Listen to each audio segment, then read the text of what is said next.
Good afternoon, everyone. Welcome to the BC Museums Association webinar. My name is Ryan Hunt, and I will be your host for the day. We're still waiting on a few people to join us, but I think we'll kick off now, and the stragglers can come in as I'm doing my preamble. So before we begin, I'd like to acknowledge that the BCMA offices are located on the traditional territories of the Songhees and the Esquimalt First Nations. We are grateful for the opportunity to live and learn here in mutual respect and appreciation. We also recognize the traditional lands of the many nations across British Columbia and Canada, where the work of the projects described in this webinar have been carried out. Today's webinar topic is Provincial Roundtables on the State of Heritage. I look forward to hearing from today's webinar presenter, Paul Gravett, who will provide us all with an update on Heritage BC's work, bringing people together across the province to better understand the challenges and opportunities facing heritage. We also thank Lucidia very much for the renewed 2020 monthly webinar sponsorship. As many regular webinar presenters are aware, participants are aware, Lucidia is a software solutions company based in Richmond, BC. They develop collections management software systems that are suitable for libraries, archives, and museums, both large and small. Lucidia's motto is redefine how knowledge is shared, which is quite fitting for a webinar sponsor. We thank Lucidia for supporting the BCMA, and we seek to share knowledge throughout this webinar series. As I mentioned, I'm Ryan Hunt, your host for today. I'm also BCMA's Executive Director.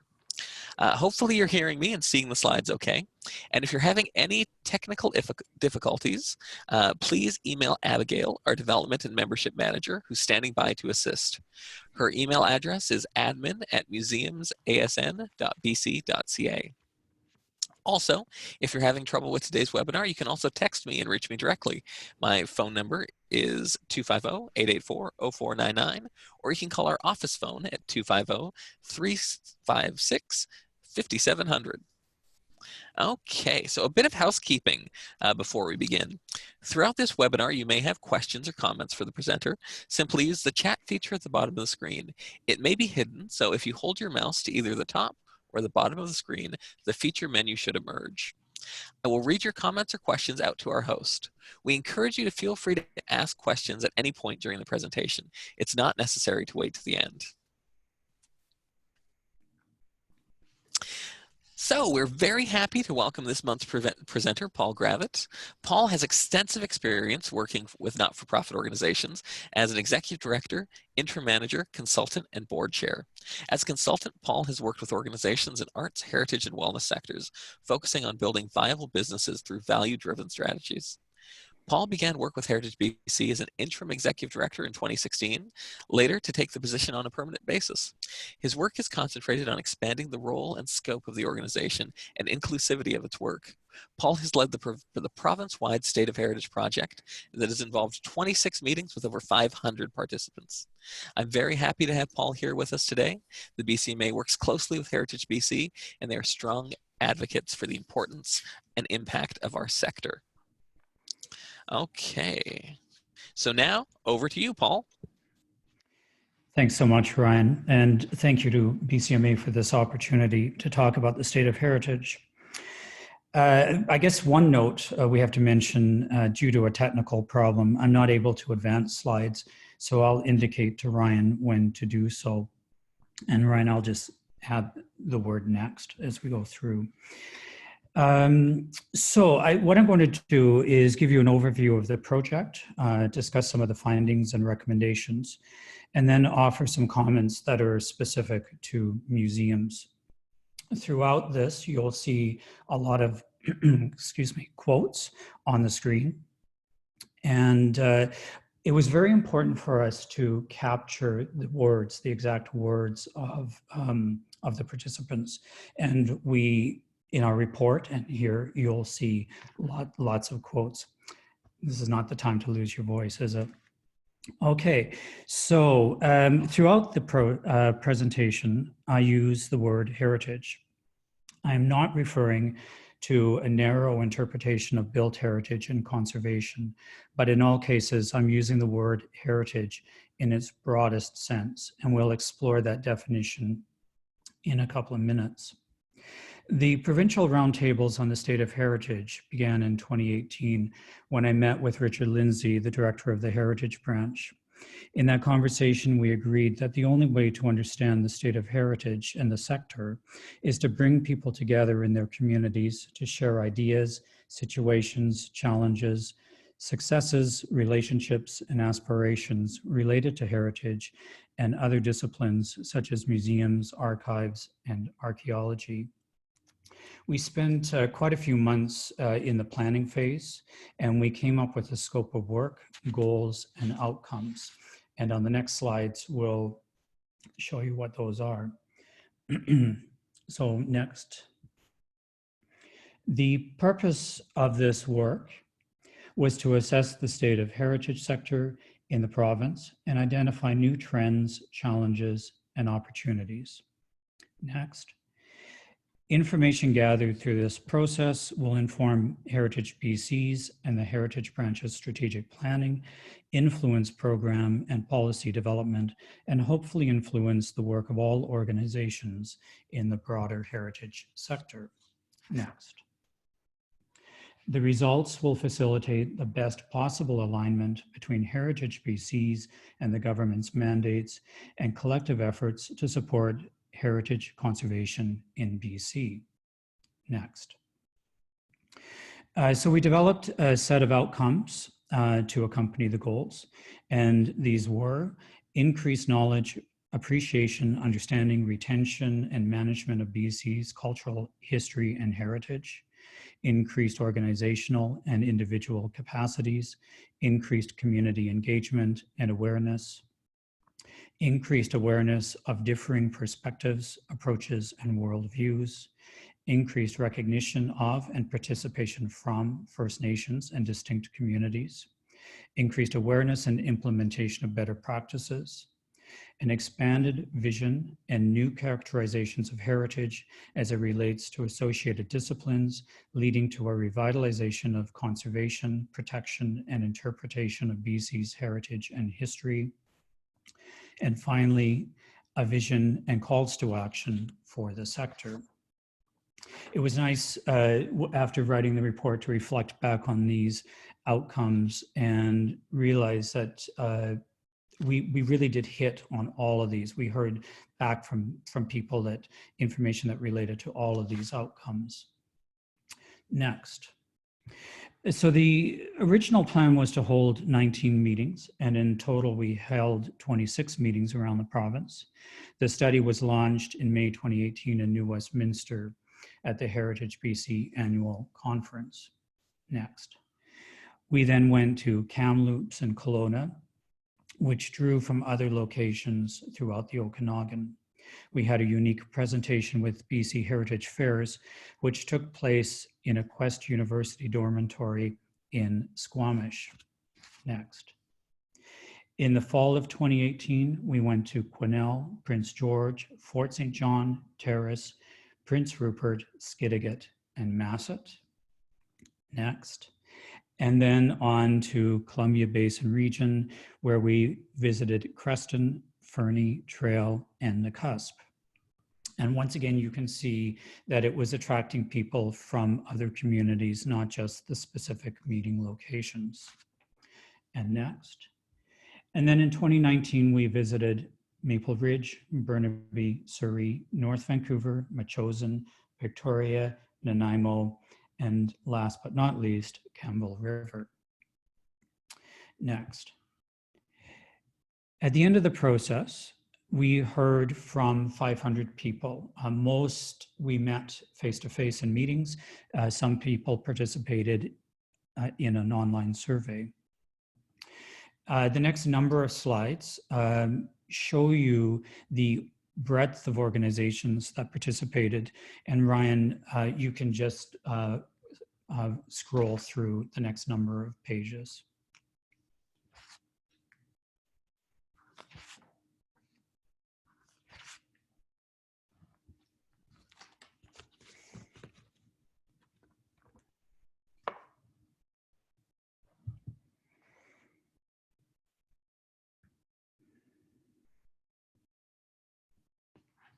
Thanks, Ryan. So I mentioned that we spent a number of months planning for the meetings. And we came up with 8 topics that we would explore at each meeting. The topics were broad to encourage conversation, and some of them are actually found in the province's strategic priorities for heritage. The topics were defining heritage in BC, collaboration in conservation, the vision and values of heritage, evolving the practice of heritage, future opportunities for heritage, British Columbia's identity is strengthened and renewed through heritage conservation, environmental stewardship through heritage conservation, and finally, economic diversity and durability through heritage conservation. The last 3 in particular come directly out of the province's strategies. So in summarizing the 140 hours of meetings, we developed themes, and I will highlight some of those now. And we can go to the next slide. The first topic of each meeting, defining heritage, turned out to be a very necessary conversation. Most of the meetings dwelled on the understanding and practice of heritage, and it was not unusual for participants to return to this topic when addressing other topics. Over and over, we learned that the understanding and practice of heritage had changed and broadened, and it was important for people to be able to articulate their experiences and opinions. Next. Participants felt it was time we changed our outlooks, and they emphasized the need to include all people and all cultures in heritage. Next. People told us heritage needs to be understood in order to develop programs and services that are truly beneficial to the sector. We also heard about the risks if we do not better understand the current practices of heritage. Next. Participants consistently described heritage in inclusive and expansive terms that focused on social and humanistic qualities. There is a strong agreement that heritage is about human interaction with each other and the surrounding environment. Next. From Indigenous participants, we heard that about their very personal relationships to heritage. Next. This definition on the screen comes from the BC Heritage Fairs Roundtable. These teenage participants were aware of the world around them and their connections to a global society. They strongly advocated for the humanistic, social aspects of heritage. Personally, I feel there's a strong message here that foretells of future attitudes, interpretations, and practices. Next. Several times we heard that heritage is an action, that it is not static. And in fact, people reminded us that the word heritage comes from an old French verb, to inherit. Next. Throughout the province, we heard that heritage is equated to stories or to storytelling. And we will come back to this theme shortly. Next. Many of the communities did not talk a lot about built heritage, considering heritage was once equated with buildings. This in itself signifies a change of priority and approach to heritage. There are probably a number of reasons for this. Some communities have limited inventories. A majority of local governments do not actively support heritage conservation. And the participants focused mainly on the social qualities and stories of heritage. So in this case, the emphasis is on who built the building, why was it built, who lived in the building, and how did they work in the building or live in the building. Of course, the built environment is still important, and we believe participants are placing a strong emphasis on how values are described. Next. Capacities can be described as knowledge, expertise, funding, people, and spaces. For a lot of the province, these are very much in short supply. Next. Of course, with the lack of resources, we heard about the struggles for organizations to reach goals and to move forward. The final quote on the screen really underscores a strong message that we heard in most regions of the province, and particularly in rural areas. Stewardship may be beyond our capacity if we cannot even survive. A very strong and compelling message, I think.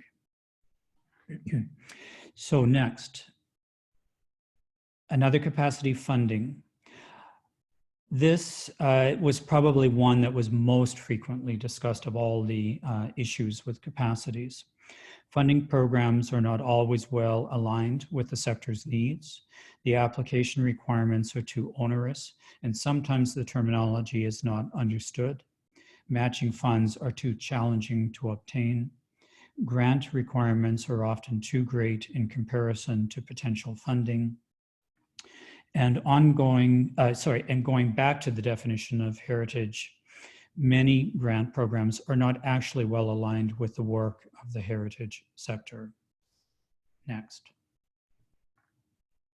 We could say that leadership is another missing capacity. This is not to say leadership is lacking within organizations. What is missing are the catalysts to take organizations to higher levels, to bring people together, to collaborate, and to break down silos. This project was actually a very good example. The Roundtables brought people together to have deep conversations about their work and passions. Yet we learned that neighbors don't actually know each other, or do not necessarily know each other, and that meetings rarely occur. Next. Collaboration was one of the predetermined topics, and not surprisingly, participants believe collaboration is important. Next. But there isn't a lot of evidence that suggests collaboration is happening on a large, impactful scale that is equally beneficial to two or more organizations. The second quote says, "There is a lot of good work going on, but we aren't talking to each other." This is a theme that repeated throughout the conversations. We realized there is a lot of work happening throughout the province, but no one is quantifying this work.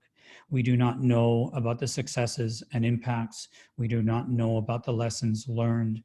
We do not know about the challenges that are out there, the collective challenges. So every organization is essentially reinventing the wheel. Next. The topic of the economy and heritage conservation did not resonate with participants. A lot of organizations are struggling to survive, and they may not be concerned or aware of their impact on the local economy. Very few participants spoke about the specifics of the economy. For example, few mentioned buying locally or hiring locally, and very few mentioned their organization's place in the local tourism industry. It seems the sector is good at describing its intangible value, but it is less able to describe other types of contributions and impacts. There is considerable statistical evidence that the cultural sector makes significant contributions to the communities at large. But a question is worth asking: if we cannot describe our outputs and impacts, are we not undervaluing our own sector? Next. When we introduced the topic of the environment, we did not define the word environment so that participants could explore their own ideas and priorities. As it turns out, the word is used in a variety of ways, and one overriding definition did not come out of the meetings. This is a case where one word is commonly used, but is not commonly understood. Concepts of green buildings, resilience, environmental sustainability in the context of heritage conservation are not commonly known or practiced. With the rising threat of climate change, which is imperiling every type of cultural heritage, we might want to ask the question, is this not the time for the sector to examine its role in finding solutions? I want to pick up on a comment I just made, and that is a word that is commonly used but not commonly understood. We frequently came across this. On the screen is the word conservation, a word that we cannot avoid in our sector in managing artifacts, landscapes, and buildings. Yet this word does not have a common understanding. We asked groups to define the word, and participants gave us many definitions. And even museum workers had different definitions. It begs the question, if we cannot understand each other, how can we expect the outside world to understand what we're talking about? Next. We had a number of Indigenous participants. We were very clear that we wanted, and I'll say they were very clear with us as well, they wanted their words to stand as they were spoken. And we were very careful to transcribe what they were saying as exactly as possible. The next number of slides, Ryan, there's no commentary because we let these words stand as they are.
Thanks, Ryan.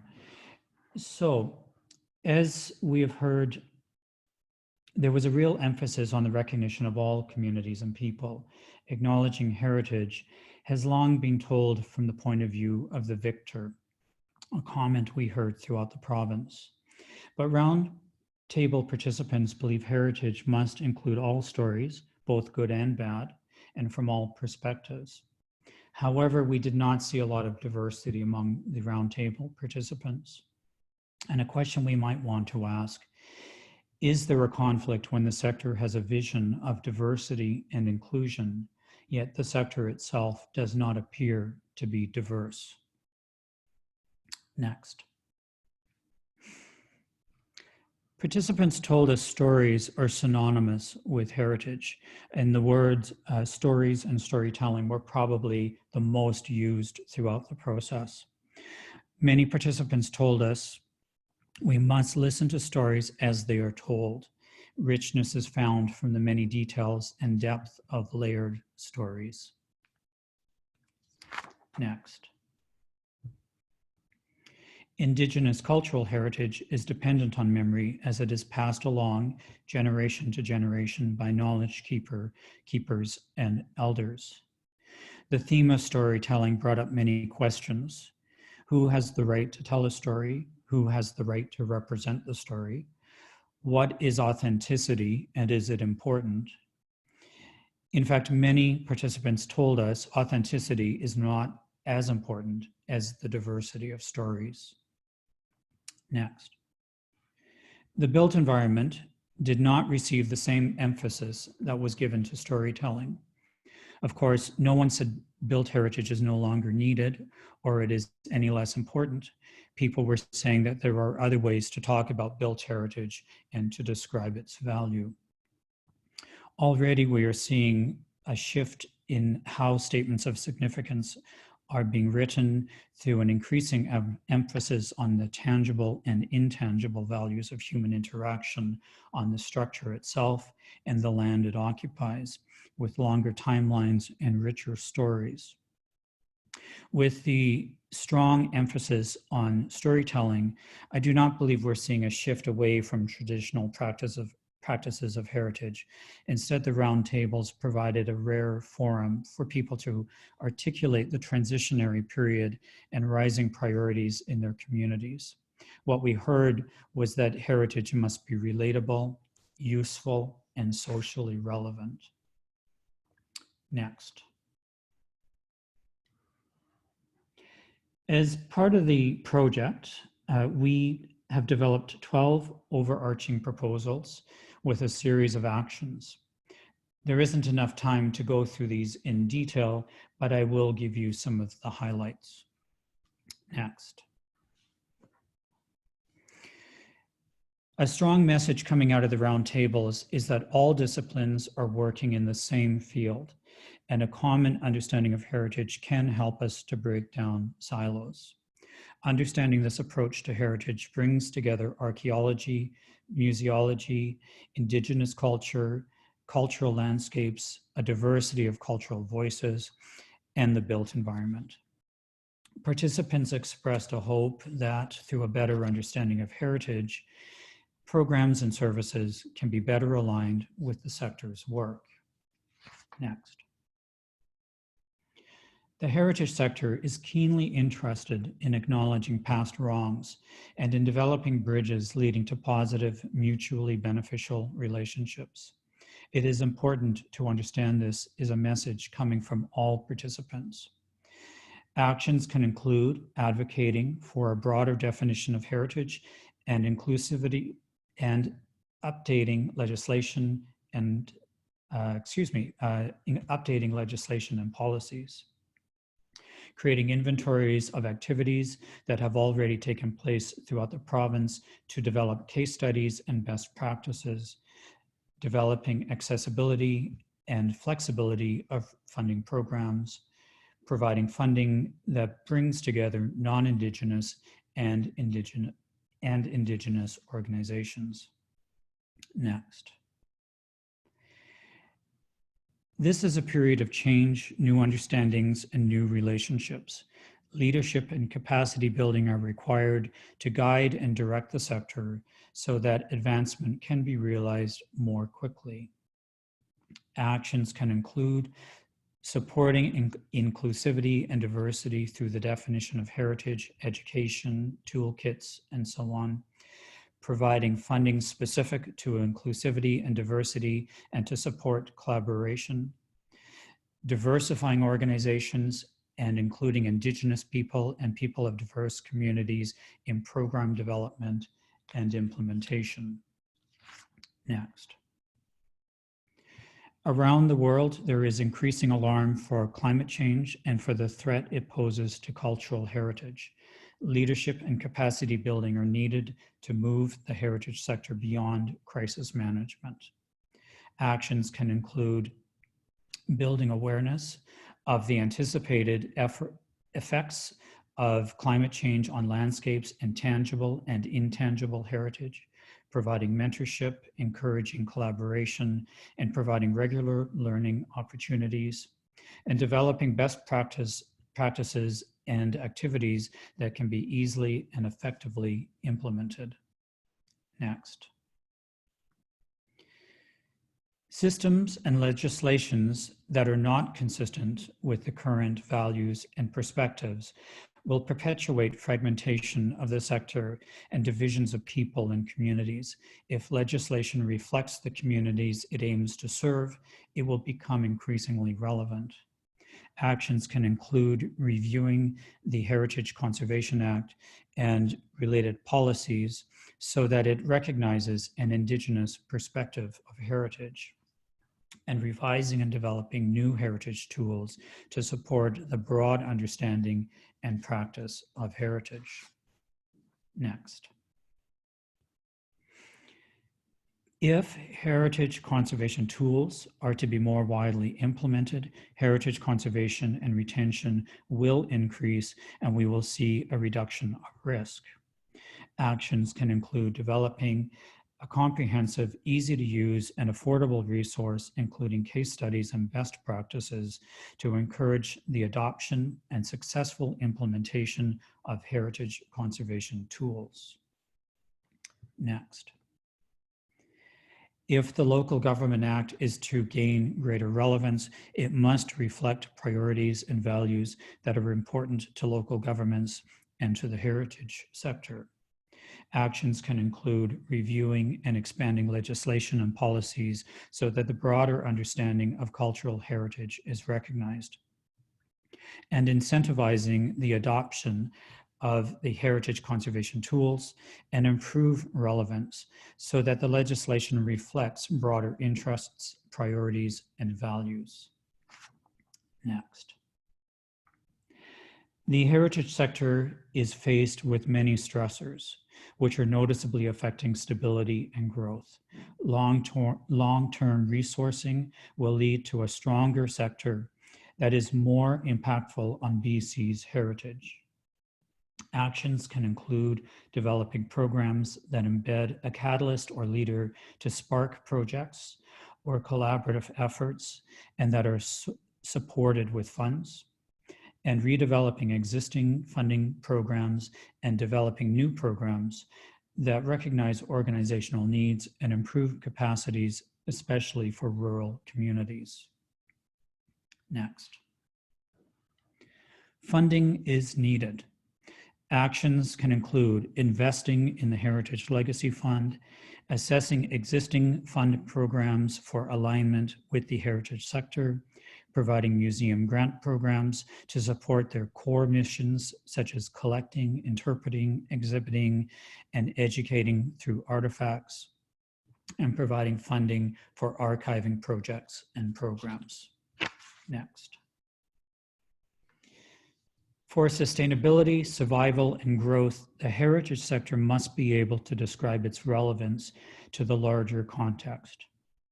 Actions can include continuing provincial economic and capacity surveys, which provide the only available economic picture of the sector. Developing resources to support revenue generation and diversification of organizations and economic impact for local governments, and developing stronger support for tourism agencies. Next.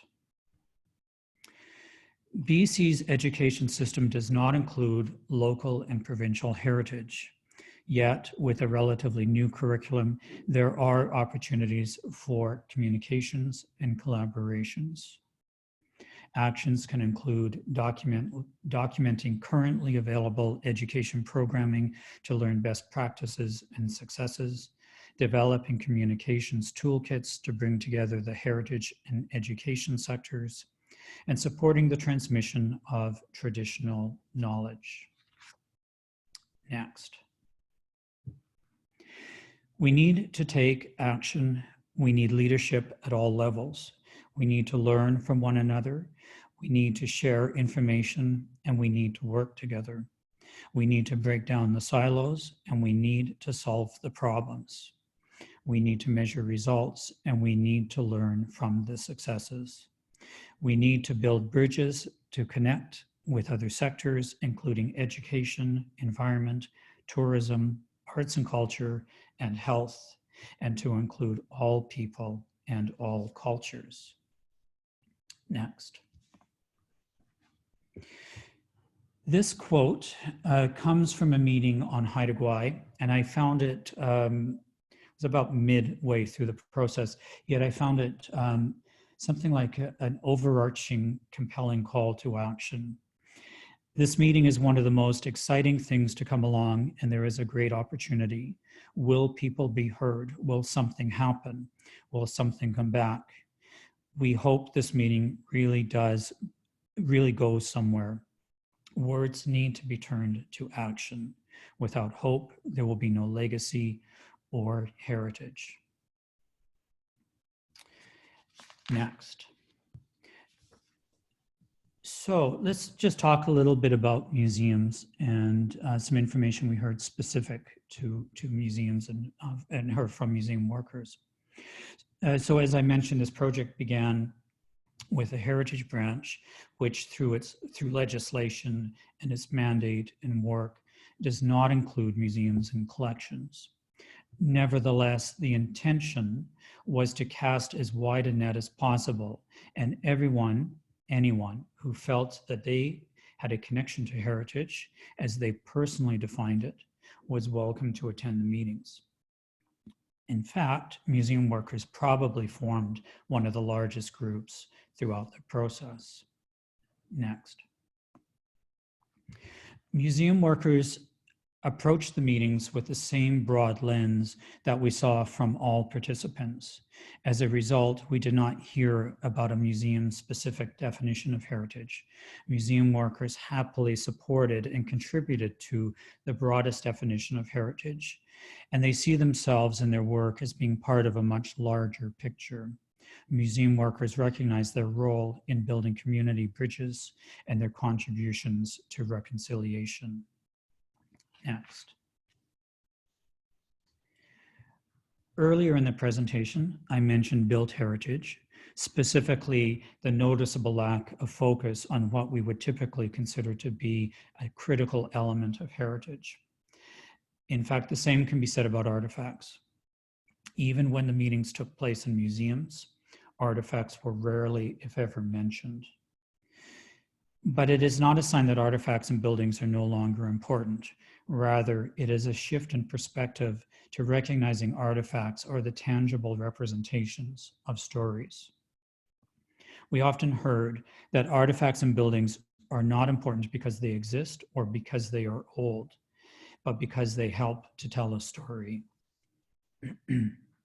Next. Of course, storytelling is important, as we heard, and these stories need to be more inclusive. Many questions arose. Who has the right to tell a story? How can one person interpret the story of another?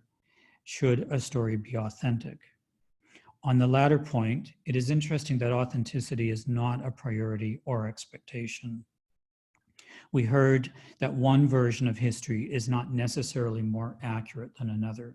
Instead, the layering of stories, both good and bad, and their variations, is needed to tell a richer story. One of the themes of the meetings was about identity, specifically the creation or representation of a provincial identity, which happens to be a provincial strategy. People were very clear with us. Their work is to interpret local identity, and there seemed to be very little interest in a larger collective story. Next. I mentioned museum workers recognize the greater whole when describing heritage in general, but that sense of unity is not part of the practice. People, even in small communities, do not know each other. And of course, they're not working together, sharing ideas and capacities, and developing impactful collaborations.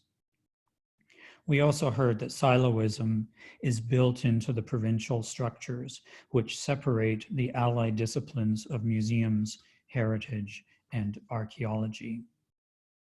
Next. So we've frequently heard about a number of issues specific to museums.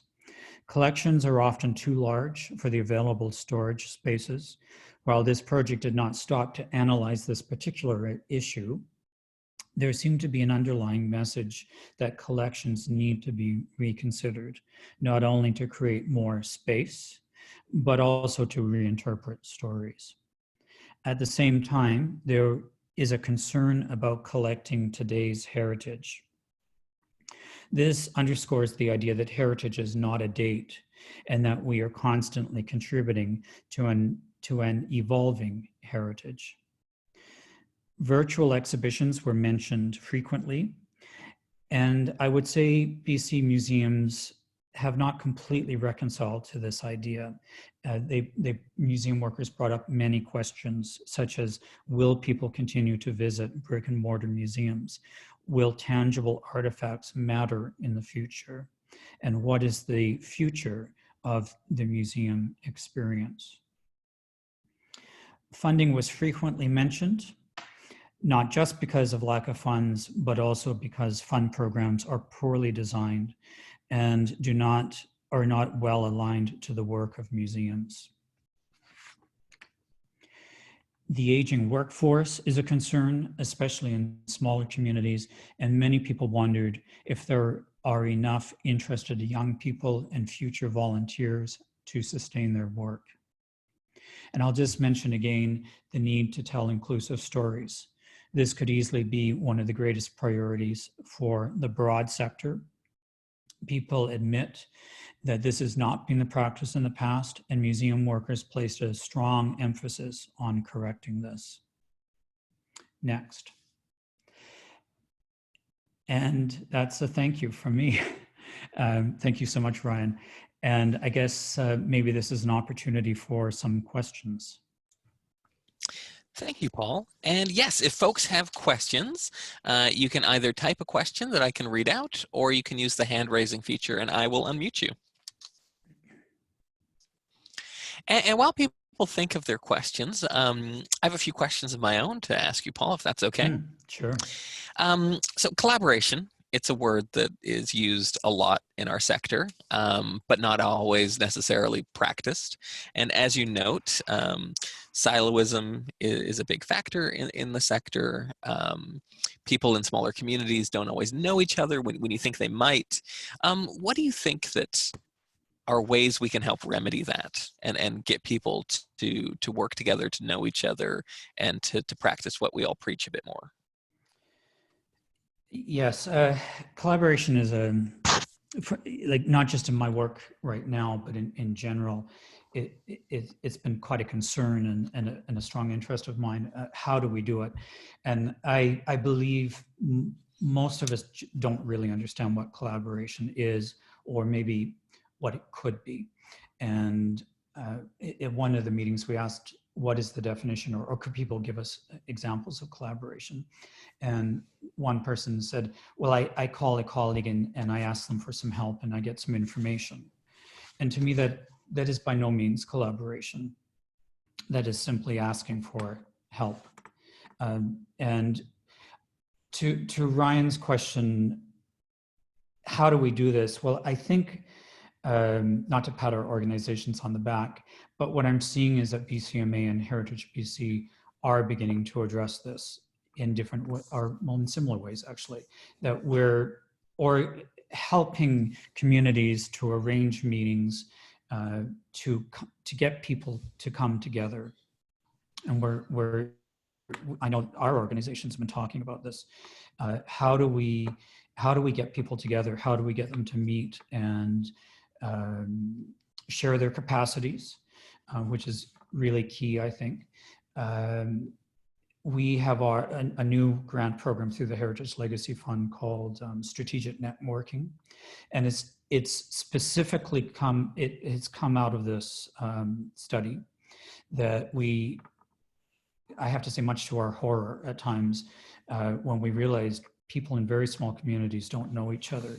We thought we need to find ways to help people, and money is a problem. So if we could provide money to help people come together, maybe that would help them break down silos and start on collaboration. And to follow up on that point, I know you've worked in a number of different sectors and industries.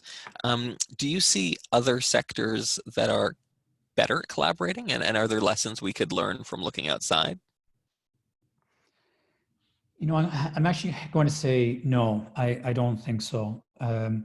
I worked a lot in the arts sector, specifically the performing arts. They will talk a lot about collaboration. I think there's greater opportunities to collaborate in the performing arts, such as tour circuits and different communities. The presenters in different communities can work along the highway, for example, and musicians will travel up the highway, stopping at the different communities. That's a form of collaboration. It's maybe a matter of convenience before collaboration. No, I don't think there's a lot of very high level collaboration where people sit down at the very beginning, discuss what the organization's goals are and what the potential mutual goals could be, and work on something together that is going to have meet mutual goals, but also collective goals. And that's often a part that's missed in collaboration is what is the point of the collaboration? There has to be a higher goal by coming together. Mm-hmm, mm-hmm. Great. Well, if there's any questions from the audience, I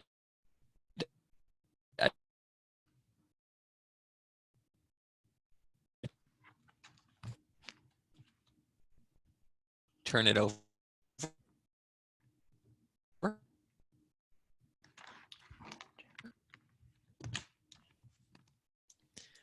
Well, it looks like we have a pretty quiet group today, Paul. Okay. So I will wrap things up. Thank you so much again for joining us today. Oh, wait, we have a chat question. Ah, perfect. So we have a question from the audience. Oh, great question. If you were to do this again, Paul, what would you do differently? Yes, that is a great question. You know, as I mentioned,